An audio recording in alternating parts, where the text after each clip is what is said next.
programmes. Obviously Simone, who I've got to know as well, people like Hen from the council, and actually one of the reasons that I these days do so much in Stockport is because one of my, and I remember a few years ago when I first linked in with some of the team at Stockport Council, was I was doing all this great stuff, but it was all in Manchester, and I was like, I want to be working in my community. I want to make a difference to my community, in my town. So that's one of the reasons why I hounded people like him for a long time. And like did a lot of bits and pieces there, but why it's been really important over the last year to make the links with people like Simone, and linking with so many more organisations, and that's the positive. I hate talking about like positives of the last year because I think that can come across sometimes quite insensitive. But I think certainly for us as an organisation, one of the positives that's happened because of the pandemic is we've been able to build much stronger links within our community. We've been able to build links, with other organisations to provide a wider range of sessions and a wider range of support. But also as well, we've sort of really developed that understanding of what our community needs, and I think we've been able to really make a difference and link in with a lot of other people. Sorry, I just realised I've done a lot of talking for the last few minutes about introducing myself and who I am, and I realised that some people already knew all that, so I'm sorry. But yeah, so that's just a little bit about me, why I'm here talking about social action today. And I genuinely believe that the more you can link in with other people, the more that you can do and the bigger impacts that you can make. Like certainly for me, it's always really interesting when people talk to us about our impact as an organisation. And I try really hard not to just talk about Stockport because we do a lot of stuff elsewhere as well. But actually, in Stockport, I feel like that's where we make the bigger impact, because it's not just that we do a programme with a young person in school, it's the fact that we've done that programme with them and then we know that family, so we can link them in with this. And actually, we know that they're struggling with this, so I can link them in with Simone. Like we've had loads of the mums of young people that I work with come on our Wave of Change programme because that we've got that links, and that to me is where the real magic happens, and you get that real social change is when communities work together and when community organisations like ours work together as well. And certainly a lot of the work that Simone does with Sector 3, which I'm sure she can have a chat to about afterwards as well, which is sort of sort of connecting social enterprises and third sector organisations in Stockport. That's all about linking us all together so we can support each other in the running of our businesses and our sort of community groups or whatever we're doing. But also it means that we can help have that wider support for our community as well. Because certainly if I'm not much helping you with your digital support, but I can certainly refer you to Claire or the guys at Start Point who can lend. So it's that kind of thing. The more you know, the bigger impact you can have. I think it'd be quite interesting if people wouldn't mind just introducing themselves quickly as well, if that's okay. So before we start the next, so if you don't mind just introducing yourself. It's always difficult when you're planning these kinds of things. You don't actually know who's going to be here. So how are you going to like sort of structure the conversation? So what we're going to do, I'm just going to share this and with you is, oh no, sorry. It would help if I press the share screen thing first, wouldn't it? Sorry. I just opened the PowerPoint and thought you'd all be able to see it. You can't. That sums up my day, by the way, guys. So if we do from current slide, can you see this as a full PowerPoint here? You want to see that? So I think really, so this is sort of a session. So within mine and Simone's programme at the moment, Wave of Change, we do sort of look at social action. So we're just going to take a few bits from the session that we ran the other week. So I think a lot of us there have already done that question. Like, I do genuinely think like everyone's got a different priority when we talk about social action. My priority is making a difference for young people and making it a more equal playing field, making it that everyone can actually have, regardless of your background, that you are not held back from that you can achieve your full potential. Obviously, we're called Pursuing Individual Excellence because we believe that everyone should be able to pursue their own individual excellence, whatever they want that to be. I also quite want to call my company Pie because I thought it sounded northern and cool. But yeah, so that's sort of, so I know a few people have already mentioned there the kind of things that if they could solve one problem in the world, what would it be and why? So I'm not going to ask you to write a paragraph, don't worry. So I was just wondering, like, what would people, so we've just sort of opened it up a little bit. So what, I know that we've already talked about wellbeing, Claire's talked about green spaces. Is there, Louise is very much talking about bringing communities together. Is there anything else that people like, yeah, this is what I definitely, something that I'd really like to try and make a difference with? No? That's because I think there's been a lot of stuff over like the last year about food poverty. So also what we sort of want to talk about today as well is some of the organisations which are around in Stockport. So we know we've already got some of you here, but just as well. So I think from every organisation starts with that. What problem are you trying to solve? And it might be that really simplistic. If you could change one thing in the world, what would it be and why? So I'm going to introduce you then. This can be a really good starting point for um, solving. So I don't know if anyone's ever heard of I know some people will definitely heard them, the UN Sustainable Development Goals. So they're basically a blueprint for how we can achieve a better and more sustainable future for everyone. So they address global challenges, the 17 goals, and the whole idea is that they're all interconnected. And actually, that conversation that we were just having before, it's all about, as I sort of say, I think the more you can do things within one community, and that's what's great about things like this, is if you can link people together in a community, you can have a wider impact. And actually, the whole idea with the Sustainable Development Goals is the fact that if we try and improve one thing, it's going to have a knock-on effect to other things as well. So if, say, for example, we look at improving our local green spaces, that's going to have a knock-on effect on improving our environment, because there may be, if we're improving the green spaces, there'll be more trees, there'll be less sort of air pollution potentially as well. There'll be less traffic. If you've got a nice park, people might go cycling more. So we have an impact on health and well-being. If people are cycling more, then maybe they're going to drive less. So again, it's that knock-on effect of all those different things. But they might have better mental health, so then there's less impact on the health services, and there might be better employment and all that kind of stuff. Everything's really interrelated, and that's where the Sustainable Development Goals come in. The fact that all goals are interconnected, and all of these things actually link to one another. And if we can focus on these 17 things, that the UN believe that if we achieve them by 2030, then we can have a much better future. Not for the, I'm going to go back to the quote that Simone used before, not for the few, for the many. I nearly said that the wrong way around then. So these are I'm not going to play the video because whenever I try and play a video on a Zoom chat, it just doesn't work. So I'm not going, I'll share all these links into the chat in a minute. But so there are the 17 Sustainable Development Goals. So there's no poverty, zero hunger, good health and wellbeing, quality, clean water and sanitation, affordable and clean energy, decent work and economic growth, industry, innovation and infrastructure, reduced inequalities, sustainable cities and communities, responsible consumption and production, climate action, life below water, life on land, peace, justice and strong institutions, and partnerships for the goals. So, for example, I would say we always like if I was saying which of the three of these are the ones that are most important to me.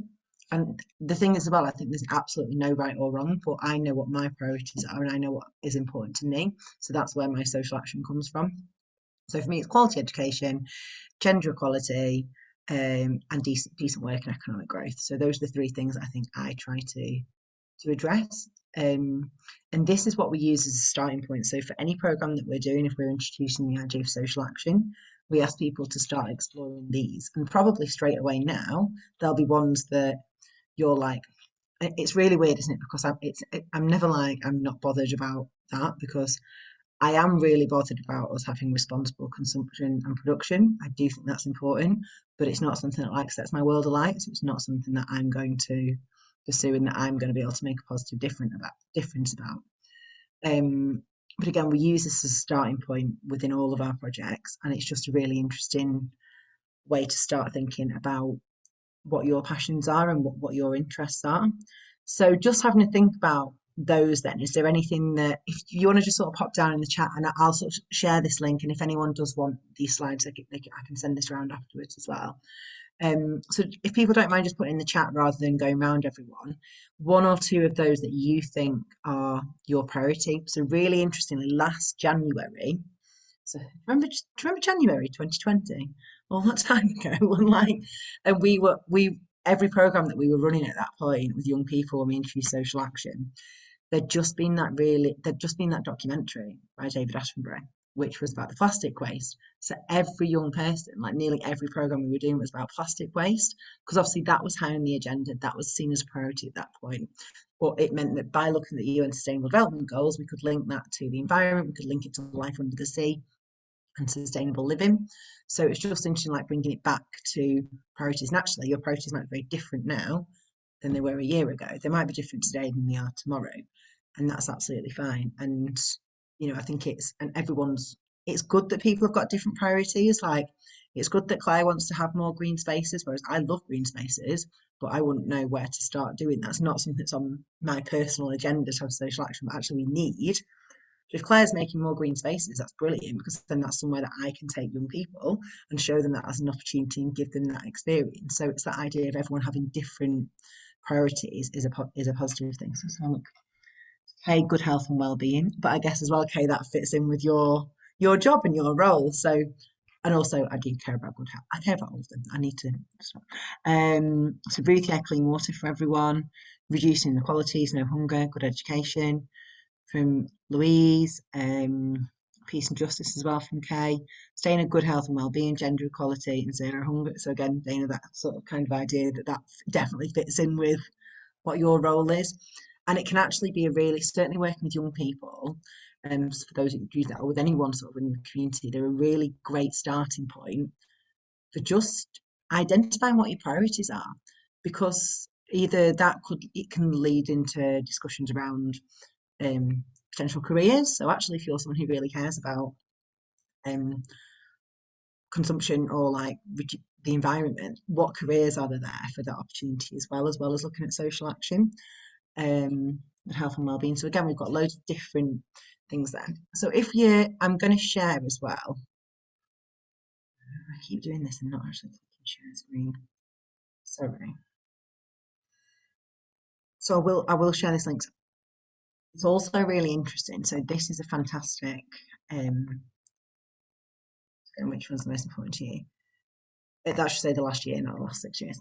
Um, let's hope it's not the last 6 years that we ever have to talk about the impact of COVID. But it's that idea of that's a 30-minute documentary about the impact of COVID-19 on the Sustainable Development Goals, which is really powerful actually. Certainly for me, when I've watched it, I know when we had the conversation with the ladies in our session last week, it's when there's the bit about like the impact on women, and I think certainly that's something that we do need to sort of recognise today. It's on International Women's Day, it's that the impact on women over the last year has um, arguably, and I know this is not in every household, but a lot more women today I think, are going to be feeling the relief of the end of homeschooling, potentially than the males in the household. I know that's not the same everywhere, but we've talked very much about like the triple shift that a lot of women have been working in the last year. So not only are you doing the working your job, running the household, looking after the kids, but you've been homeschooling as well. So it's been like a triple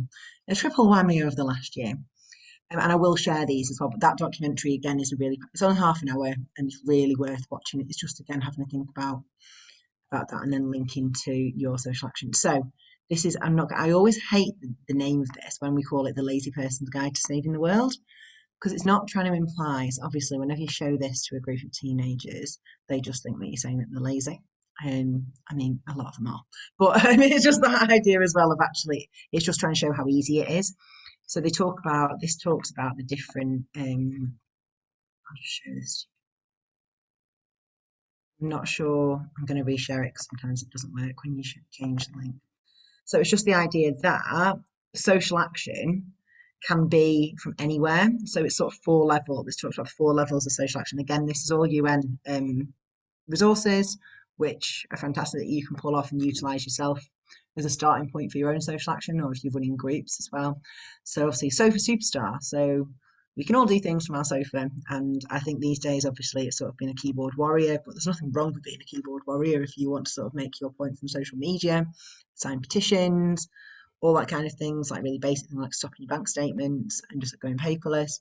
So loads of little things. Level one. So actually, if everyone's doing a level one bit for social action, that's going to have actually quite a large impact. If we then think about the things you can do oh, I've gone down too far. the things you can do from home. So um, actually, and I'm literally just thinking, reading this one, letting your hair dry without blow drying it or not using the dryer. I'm guilty of both those things today. Having shorter showers, and so it's that I think again all that impacts of those wider things on the home. Then be thinking about things in your neighbourhood. So actually, is that doing some more specific leading up community groups? Is it doing litter pick? Is it doing helping your neighbours? So we've got level three, which is helping your neighbourhood, shopping sustainably, shopping locally, supporting local businesses. And again, obviously, it's that knock-on effect of if we're shopping locally, it's supporting the local economy. It's inevitably probably going to be fresher produce. It's going to be a lot of the time bought even the shop will have bought that from a more local supplier. The impact on the environment, there's lower carbon footprint. So it's just those little things that we can be starting to do. And then finally, as well, things that you can do at work, or obviously we talk with young people about things you can do at school. So all the various different things and that you can do. So it's just that idea that social action does not need to be. It doesn't need to be like I'm going to start a community group and I'm going to do all of these amazing things, which is great. Like I know a lot of people want to do that, but social action doesn't need to be all sort of singing and dancing. It can be that actually, do you know what? I'm going to start regularly sharing posts online about this issue. So I know, for example, what a friend of mine who runs a local just a community group. She literally just started a Facebook group because she felt like she's a single mum who's had some experience of domestic abuse herself in the past, and she started a Facebook group. She invited people along. She then decided to run some support groups, some sessions, which is what she was doing pretty much a year ago today. She ran a last session, um, and then it was a case of during lockdown, she's a single mum, been homeschooling two boys, but she's trying to get up and running again now. So I've been saying to her, like, actually, just starting to do your posts, which are positive, reaffirming, like inspirational. That's fine to start like that, and like just sharing posts and things like that. That is a way that we can start to have a small bit of impact. It doesn't always have to be running a massive event that's going to impact 500 people in Stockport. It's all those little things which can actually all add up. So that group actually is called Pretty Tough Things. If any of you, they're on Facebook, and it's a group that you can, again, just a small community group which is led by a mum who just wants to do something good for other people. Um, so yeah, so that's that. So is there any other groups that people know of in Stockport that they think other people might want to hear about or know about? Louise, I'm quite interested to know a little bit more about what your group do. Well, we're not as in demand now, fortunately, as we were a while back. We set up the group so I used to be a nurse and my other co-founder is an ex-teacher.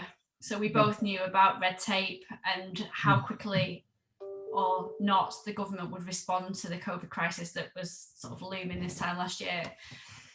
So what we did and our plan was to encourage communities to look after each other rather than us to say, right, if you ever need any help, ring us and we'll allocate you a volunteer. We set up and we encouraged all of the streets to make contact with each other. They set up WhatsApp groups and we encouraged neighbours to help neighbours. And it's proved really successful to the point of a couple of months into it, we weren't getting requests for people needing help because they were just asking the neighbours. So we felt it was such a good model really to follow. And we did have a few direct requests from people needing prescriptions picking up, and again we just contacted the nearest neighbour that we could to them and set up some really good relationships in the communities doing that. When things started to settle down a bit after that was in action, we started supporting the food bank because obviously we could see the increased demand on that. We didn't want to set anything up on our own because there were already such good, well-established places. So we arranged every week we'd take a big box to one of these WhatsApp groups, these street little communities, and they would sort themselves out and they would all fill the box, we'd pick it up and we'd take it to the food bank. So do these individual little collections, and people were really proud of their streets and posting pictures of we all did this together and aren't we great? And it was really building on that sense of community. It's really simple things though as well, isn't it? It's just like your not minimal effort from your part, I don't mean it like that, but actually you've set up a system that now runs itself. And as John who organised everything with me, he always said, it's like a lot of times people feel like they need permission to help. Mm-hmm. And we sort of gave them that permission. We sort of said, right, well, this is what the food bank needs to put. What about this as an idea? And people, loved it. And lots of other people have started. I know a few of the streets just started doing it on their own accord. Then they'd put a box out every week and they'd take it to the food bank. So it was just putting those ideas into people's heads as well.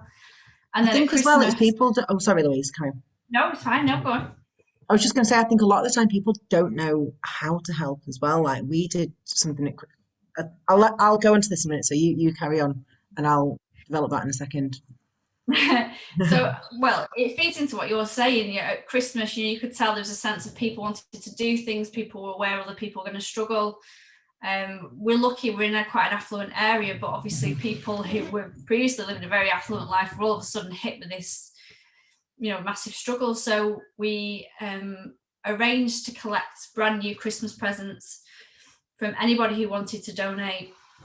And again, we tried to set it up through the neighbours. So one neighbour would collect on the behalf of their street and we picked it all up on one night. And we expected a couple of tables for people to come and choose something.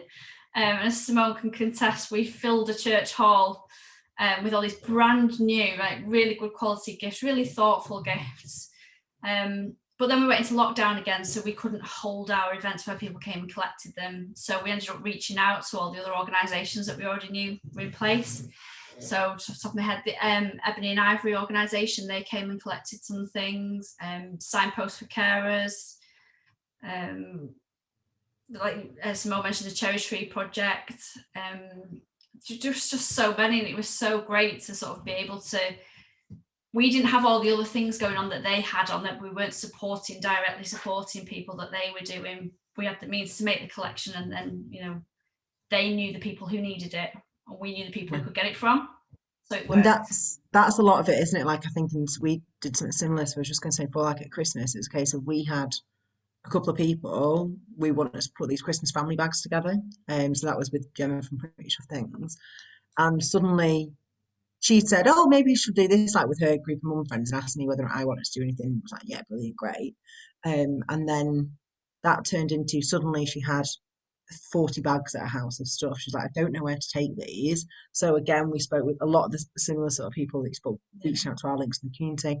We then were like, wait a minute, some people don't know what to put. People like, what should I put in the bag? So we would put together made a video of like, these are what we're putting into the family bag. And people didn't want to do it, or people from further. So then we made a Just Giving page, and we had donations of over £1,000 in just under 48 hours from just people within our community, because that's what. And again, it's just that sometimes just a little thing. It's giving people. I think that what you said before, Louise. It's giving people that permission to help, and also giving people that means to help. And it's certainly one of those things that I think good social action as well. Almost you set it up, and then it almost just happens on its own. Do you sort of have similar kind of things that just ran away a bit at Christmas as well? Yeah, people were donating, bags and bags of selection boxes and things, which weren't what we asked for. But then we saw that Fresh were asking for selection boxes to donate in, and some of the other food banks. So we managed to just filter it all out, which was fantastic. I think that's it as well. It's about connecting with other people. Like I mean, I think in the end we'd made like over 350 of these like family bags. I do not know directly. I mean, also I do not deliver 350 bags to different places, or I spend a lot of time delivering stuff. But it's also as well, I was like, we don't need to do that bit because there's already someone else who's doing that. So actually you can, and I keep coming back to sort of Claire's example of like with the green spaces, like actually you might not need to run an allotment because that might already be happening, but you could, or like a litter pick, but you might say, okay, well, you come and help us do this litter pick in this particular area. And it's that thing of there's so much going on, and that's the beauty of sort of this kind of event, but also, and I think the more you get involved with things like this, I don't know if you feel like this, Louise, probably over the last year, that the more you start going, oh, what's that group doing? Then what do they do? Who do they work with? I'll follow them on Twitter. I'll follow them on all that. And then suddenly this whole world opens up to you that you're like, oh, wow, there's all this stuff going on. And then suddenly, yeah, it's great. And I think it also is really nice to know that you live in a place that's all happening. Hands got a hand to bring myself back. Oh, sorry, Hen. Yeah, well, I was just, it was reiterating that bit as well, like remembering what everybody gets from that, what you get and not necessarily just about the, you know, you feel good because you've done something. It's about you get to know more people, you get to know what's going on in your area, you get to have those, like you were saying about running programs for young people, and then you get the whole family, or you know, their circumstances, that kind of thing. Because yeah, I think we delivered quite a lot of the different parts. There's a lot of groups but then like, we've got all this, where do we take you? Who's going to take it? But and it's not in this job description, but we knew if we contacted those families with that offer of like, oh, how are you doing? Okay, let's talk about, you know, anything else that's going on in your family. And we had the excuse then to go to a lot of families that otherwise would have been quite difficult to approach, or they would have been like, well, why are you asking? No, we're fine, don't ask me. So it's everything happens for a reason in those relationships. I think it's also nice sometimes, like if people start to know what you're doing, stuff then just happens around you, like people contact you, and like almost you doing it is then allowing other people to almost use whatever you're doing as a vehicle, like to go on. So I know, like literally one of the things that happened last Christmas, which makes so one of the families that we do a lot of work with, there's like the mum, single mum, she's got 4 kids, like she's great, like she works her arse off like for the kids, and then at Christmas she'd won. Did you see like all those raffles that were going on at Christmas where like you sort of, it was 10p in a ticket and then you could win like your Christmas present, and loads of people were doing that and certainly in some areas. She rang me up. I'd just driven up to Blackpool for our school in Blackpool, and it was about 8 in the morning. She rung me. I was like, what does she want? Like, you know, sort of family work. I was quite worried about why she was ringing me that early in the morning. And she's like, I won this voucher and I'd like to give it to you. It's like, what do you mean? She's like, I won a £200 Marks and Spencer's voucher. And I don't like Marks and Spencer's, so can I give it to you? I was like, what do you mean? She's like, well, you can give it to someone, you can use that, and then it can go to the family. She went, I don't know what to do with it, but I know I can give it to you and it goes to the right place.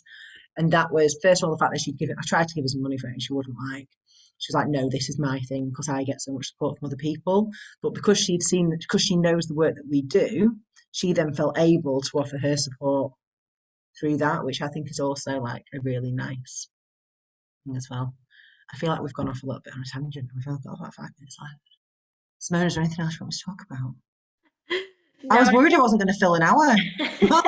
I always know you'll fill an hour there. No, I think it's just that. I think it, and what you said before about it's just the world it opens up. I think there's so many people who don't recognise there's all this stuff going on, and whether that is to get involved in because you're interested in social action, or whether it is just to know more about what's on your doorstep so that you might need the help yourself at some stage, you know, who knows, and or also help other people that you work with in a situation. It's kind of just uncovering, I think, what social action is and what is happening locally, and this International Women's Day stuff is social action. It's kind of you know, that's my passion. It might not be yours, but if there is something, there will be things you can do with that don't have to be you're starting your own company or starting a charity. It can be small, it can be just starting a Christmas collection, you know, doing something for, I don't know, a litter pick around your local area. It can be anything. See, Ruth, I hope you don't mind me just using your example of an idea the other day when we were talking about this. Like Ruth was saying, she's, I mean, you can say it yourself actually, rather than me saying it for you, or I can say it, whatever.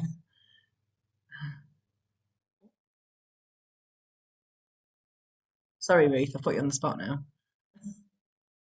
Mute myself. Oh, I tried to unmute myself, sorry. So I just came up with an idea because I've been in travel and I've done a lot of kind of tour management. I thought it'd be really nice to do a local tour of Marple, pointing out various places and interesting facts and fun facts. And whilst we were doing it, do a litter pick as well. So you'd have the litter pickers and bags and things. So just to encourage more people to come along than just a litter pick, you know, you could share some information about the local like the Roman lakes and things, and the mills that used to be here. There's so many interesting places around in every location. Thanks, Ruth. And again, it was just that thing, really, really simple idea. And I think when we were talking about it the other day, I was like, do you know what? I'm fascinated by my local area now. Considering I've lived in the Heaton for like over 10 years and I've never been in Reddish Vale Park until lockdown. I think that says it all about how bad my experience of the local area is. So I'm now like fascinated about finding things out. But because I've discovered my local area in the last year, I think more and more people want to know more about their local area. I think a lot of us are going to be very grateful to get out of the local area as well when we can. Uh, but but it's one of those things that I think that it's that idea of, I think a lot of people want to be stay connected, and I think that's something that the legacy, and again I hate talking about like the legacy of COVID and all that kind of stuff. I hope it is going to be those connected communities, and I hope that there is going to continue to be street, like when I moved into my new street on October, one of the first things that any of the neighbours said to me was like, do you want to join the street WhatsApp group? And I was like, okay. And but that kind of thing didn't used to exist a year ago. But I feel connected to my community, which I wouldn't have done previously. And maybe that's one of your WhatsApp groups, Louise. Like I might have done that because of you. I'm wondering, Beth, if we should give people the opportunity to, if anyone wants to ask you anything, that if it's Yeah. sparked anything in them, or they just got a question about social. I have just bobbed my email address and stuff in the chat as well. So if anyone does want to get in touch, more than happy to do that. But yeah, also happy to ask questions. Has anyone got any questions? We're quiet. Thanks, Lisa, for your lovely feedback. No, I think they're all sorted. Clearly talked enough in the last 60 minutes to answer all of your questions. No, well, that's good. Yeah, we're always like on a really sort of personal note for me, like we're always looking for new partners and new ways to connect into new areas of the community. So we have got we currently are running programs in, well, when we can, we'll be back at St Anne's, we're back in Harrytown, we're back in Reddish Vale. So we do a lot of work in local schools. We do a lot of work at the Start Point Cafe as well in Woodley. We have been running some COVID safe workshops there over the last few weeks, including some free guitar lessons for young people.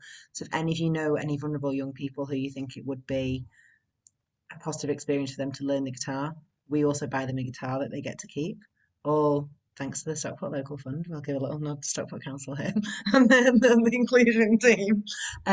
But that's something, so we've actually got 4 spaces left on the new cohort of that. So if you have got young people, you know, obviously they sort of need to be referred in to us for that at the moment, rather than just being sort of an open invite. But yeah, we've got that, and we do some community leaders stuff. So we do loads of stuff in the local community. So if you've got young people who you think would benefit from our support, please let me know, and I can see what we could do to support them. If you'd like to get involved with the stuff we do, or if you'd like to find out more about the Wave of Change programme that myself and Simone are really, really proud of. We're just running our 3rd programme now. We're hoping that we'll be running a 4th one in the summer as well. Either getting involved as someone to come and chat to women, or someone who themselves might like to take part in that programme, then please do. And yeah, just thank you for your time. Thank you for being a very, very attentive audience. Thank you for your time. And again, it's like not easy giving up time, and I know you're so stretched, and I think it's just an area of interest that, you know, really adds to the programme today. So thank you very much. Yeah. So I think the biggest thing is start small. Like, it doesn't need to be, nothing ever needs to be. It can start with something really small, and it doesn't need to turn into, but actually social action and making a difference in your community can be as small or as big as you want it to be, but just even little tiny things can make a mass, and it's that ripple effect. I'm a big believer in the ripple effect as well, and what you can do and how those connections can spread out and help further. Okay, so, yeah. Great. Brilliant. Thanks everyone. Enjoy the rest. Thank you so much, guys. We've got